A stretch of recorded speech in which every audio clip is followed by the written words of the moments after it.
All right, we got Auggie in the store today. I put a little vest on him that just says do not pet because I wanted to just make sure we're not getting any kind of submissive peeing. Like, I know it's gotten a lot better than it was, but sometimes he still will let out that first thing, especially with somebody he doesn't know. And so this can be like helpful getting him into store. So one thing I noticed with Auggie is his obedience actually looks pretty good. There are times when he needs to be held accountable for like staying on the place bed as we leave him, and so we've been working that at home. But I do also notice a lot of environmental sensitivity. So it's great with people, great with dogs. When we go out and we have things in the environment, he's gonna lay down, getting tired. We've been working for a second.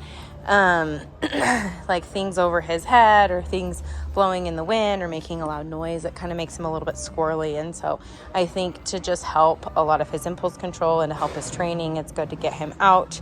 Obviously we make sure he goes potty before, and then providing something like a vest, or even just advocating like, hey, don't touch him. You know, it's easier. The vest kind of speaks for itself, so I don't have to have this awkward conversation of, if you pet him, he will pee in the middle of Lowe's.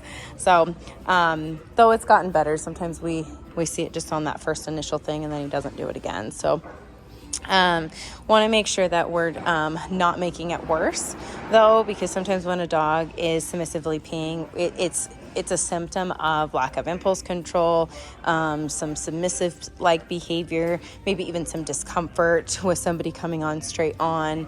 And so I don't want to make it worse by continuing him in that. We've even got some other dogs.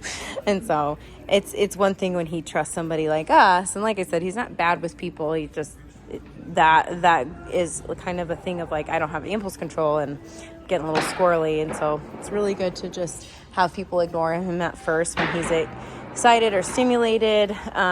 He is working really low for me on the e-collar.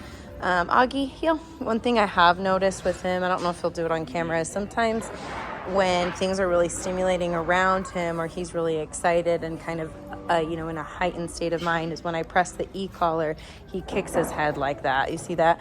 A couple different things about that is I want to make sure that we're trying our best to not have that happen. So sometimes I'll turn him down and use more leash. What I have also found too is if he is really excited and spun up, he's just trying to avoid the e-collar, and I don't want him to avoid the e-collar. I want him to resolve the e-collar. So sometimes I'll even like do a little like sound, like a sound with some compressed air, just to interrupt that really exuberant, the exuberance he carries with just being really excitable.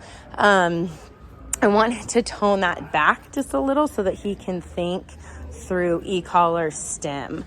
The more stimulated he gets, it's almost like the collar becomes something of a nuisance to him, and it really needs to be something that he's understanding how to resolve by finding the heel position.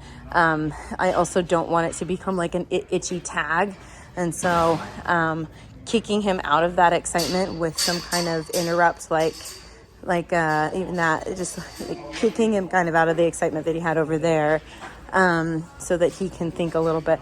And I'm low. That was only a level 3. So, super low, just keeping it low.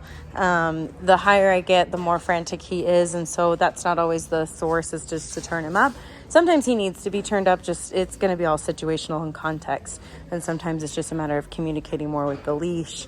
This isn't something uncommon. I see this quite often with Bernese mountain dogs. And so we want to just make sure that we are working him through that. Good job, buddy. He's getting tired.